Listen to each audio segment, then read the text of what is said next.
because there'd be no economic growth. Question number 4, the Honourable David Cunliffe. Thank you, Mr. Speaker. To the Minister of Economic Development, does he agree with the NZIER Shadow Board that, quote, the growth outlook for the second half of 2012 looks weak and unemployment remains stubbornly high? The Honourable Stephen Joyce. Mr. Speaker, their view is one view. The jury is in fact out on what growth will be in the second half of this year. It was pretty strong in the first half of this year by world standards currently. It was 2.6% for the year to June, which is higher than predicted given current global financial conditions. So it would not be any surprise if growth in the second half of the year was not as strong, but it is still likely to be stronger than in many other advanced economies. I would agree that unemployment is higher than we'd like. I'd point out that it is again, though, lower than other developed countries, for example, the US and the UK. I'd also note that in countries like Croatia and Kyrgyzstan, which were two of the examples championed in this House yesterday, unemployment is 18% and 8.6% respectively. But of course, I've also seen a stat from 2004 for Kyrgyzstan that it was 18%, and in Zimbabwe, of course, where they follow the Norman plan, it's over 80% unemployment. The Honourable David Cunliffe.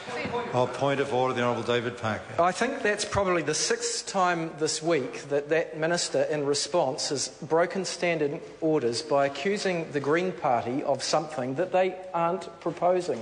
The Zimbabwe comparison that's being used in respect of the Greens, the Minister was warned earlier in question time, Mr. Speaker. That Order. Well, that's right. I'm asking for order. No, both members will cease. I mean, I've listened for a moment to try and pick up the point of order. I realise the member doesn't like the Minister's answer, and I don't believe that the Minister was transgressing too far this time. I think where I do owe the House an apology, personally, is earlier on I let another Minister get away with a jab that was unfair.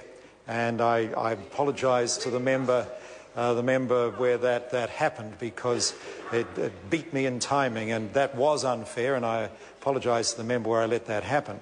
However, on this occasion, I think this sort of stuff is contestable information, and I don't believe the minute. I think you've gone on long enough, though. However, the Honourable David Cunliffe. Thank you, Mr. Speaker. Given the Minister's admission that growth forecasts are lower in the second half of the year, with one at 0.8% per annum, does he now agree with Shadow Board members Cameron Bagri, Shamabil Iqab, Dominic Stevens, Phil O'Reilly, Viv Hall and Stephen Topless, among others, that, quote, inflation is below the bottom of the band, the exchange rate continues to be overvalued, placing greater weight on lower rates as the economy fails to ignite? The Honourable Stephen Joyce. Mr. Speaker, I certainly think that the exchange rate is challenging for some exporters, so don't have any disagreement with that, although there are other exporters that are doing very well.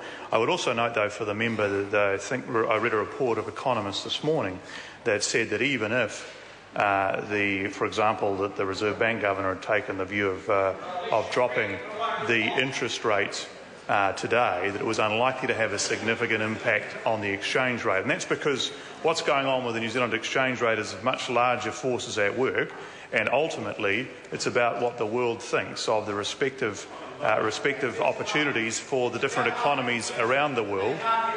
If you think that's a high interest rate, Mr. Peters, then I think you're on another planet. Honourable David Cunliffe. Mr. Speaker, in light of the Minister's extensive reading list, does he now agree with the Bank for International Settlements, which says of the New Zealand currency trading environment that the rate of inflows and outflows in the New Zealand dollar is 400 times that justified by its trade flows? The Honourable Stephen Joyce. Mr. Speaker, I haven't seen that particular statistic, though I sense a tension developing between Mr. Cunliffe and Mr. Parker. I sense Mr. Cunliffe wants to head towards printing money and Mr. Parker doesn't. Order, the Minister resume his seat. The question was an absolutely straight question, and ministers get plenty of opportunity to give that kind of answer, but not to that question. The Honourable David Cunliffe. Mr. Speaker, what is the government doing to reverse the results of the most recent Performance of Manufacturing Index, which shows the manufacturing sector contracting for the 4th consecutive month and at its lowest September level in 4 years, and, sir, the New Zealand Performance of Services Index that shows, quote, the service sector is also going backwards for the first time in more than 2 years. And does that, sir, demonstrate the Minister's words that he thinks the economy is, quote, heading in the right direction? The Honourable Stephen Joyce. Mr. Speaker, I think the absolute sense that the economy is heading in the right direction is the actual physical activity that has occurred over the last 2 years. We've had 57,000 more jobs in the economy.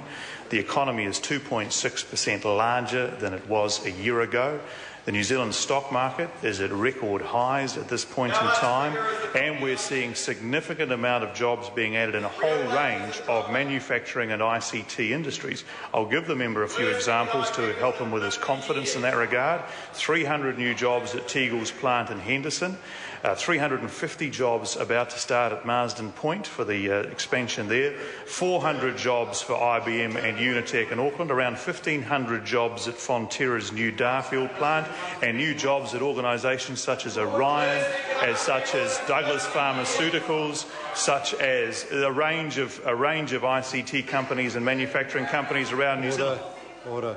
I think that's sufficient answer. The Honourable David Cunliffe. Mr. Speaker, to the Minister, given the ability of members on both sides of this House to quote companies that have either hired or fired, and we don't need to go back through Solid Energy, Tiwai Point, Kawerau and others, would an economy heading in the right direction, quote unquote, have contracting employment in the manufacturing sector, contracting employment in the services sector, and fewer total hours worked than the year before? The Honourable Stephen Joyce. Well, Mr. Speaker, the member should recognise contraction in the manufacturing sector because it actually occurred primarily between 2005 and 2009.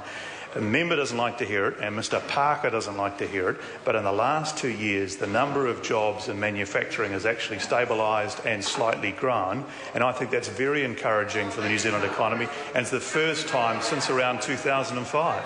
Question point of order. The Honourable Mr. Speaker, I seek leave to table the shadow board of the NZIER's statement of 24 October, indicating that they believe the exchange rate was overvalued and the economy had failed. Leave us to table that document. Is there any objection? Is there any objection? There's no objection. Question number 5, Ian McKelvey. Thank you, Mr. Speaker. My question to the Minister for Social Development: what announcements has she made